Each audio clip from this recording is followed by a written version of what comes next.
और दोबारा फेंके तब गुरु। फेंकने में ही वाह, फेंकने में ही गुरु, लेकिन ढंग मैं बताता हूं।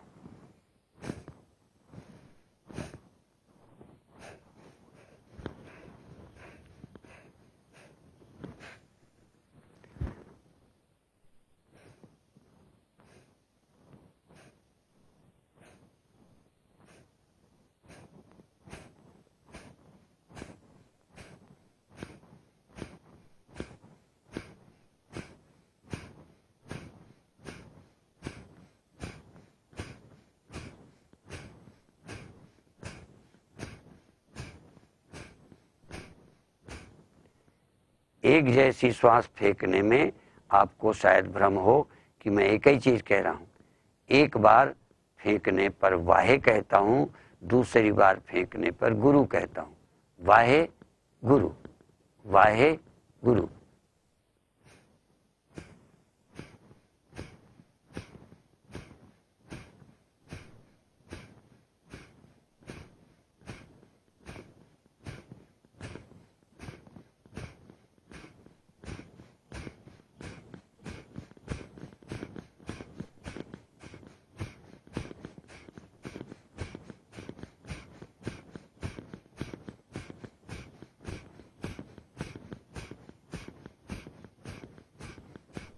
इस तरह से लगातार वाहे गुरु, वाहे गुरु, वाहे गुरु, वाहे गुरु, वाहे गुरु, बार बार वाहे गुरु, वाहे गुरु, वाहे गुरु कहते रहे। ये वाहे गुरु शब्द, हाँ, एक शब्द मेरे प्राण बसत, बहुरी जन्म ना हो।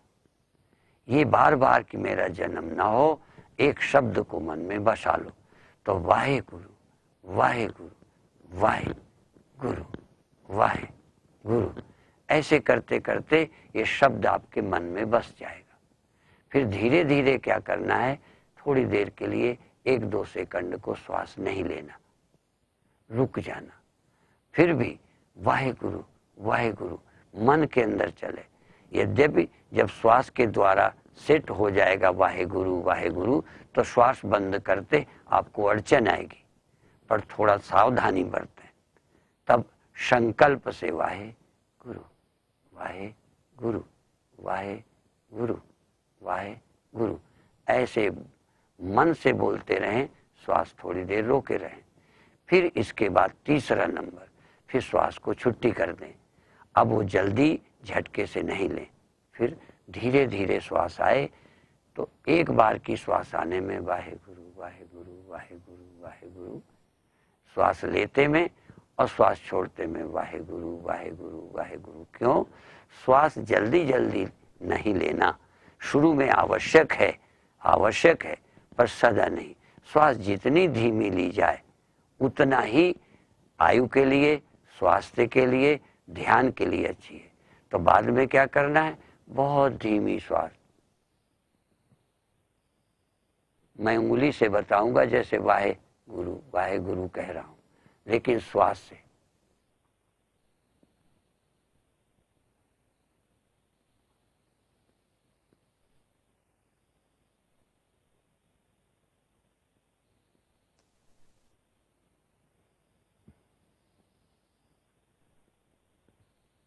अर्थात एक बार जब श्वास लेता हूं तो वाहे गुरु, वाहे गुरु, वाहे गुरु, वाहे गुरु कह रहा हूं, और जब छोड़ता हूं तब भी वाहे गुरु, वाहे गुरु, वाहे गुरु। पहले वाहे गुरु 2 बार की श्वास में, एक में वाहे, दूसरे में गुरु, और अब एक बार की श्वास में कई बार वाहे गुरु, वाहे गुरु, वाहे गुरु। ये आप बैठे लेटे सतत कर सकते हैं, चलते फिरते कर सकते हैं, कभी आंख बंद करके, कभी खुली आंख कर सकते हैं। कबीर साहब ने एक जगह कहा है, ठाढ़े बैठे पड़े उताने, कहें कबीर हम उसी ठिकाने। अर्थात साधक को चाहिए बार बार इसी का सुमिरन करे, हर क्षण इसमें लगाने की कोशिश करे।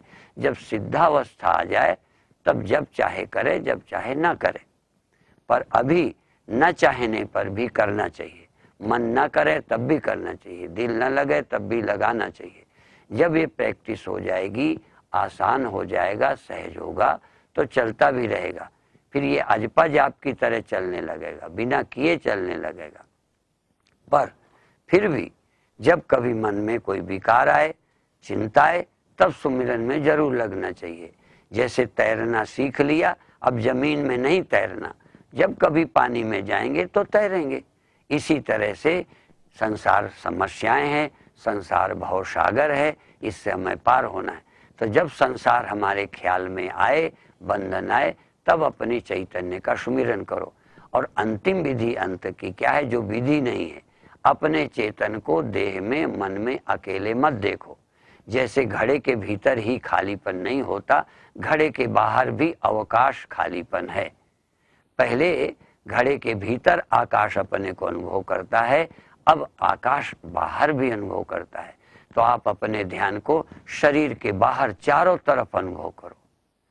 केवल भीतर अनुभव करने से शरीर का अध्यास नहीं टूटता, इसलिए बाहर भीतर एक हो जानो।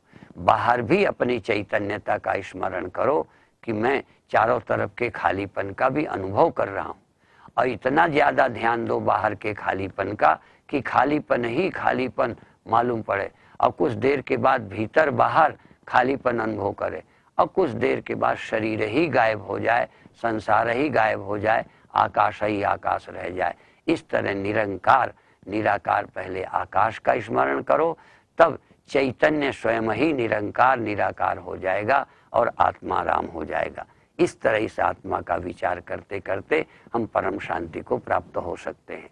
आप सब लोग ध्यान से सुना है, आप बधाई के पात्र हो।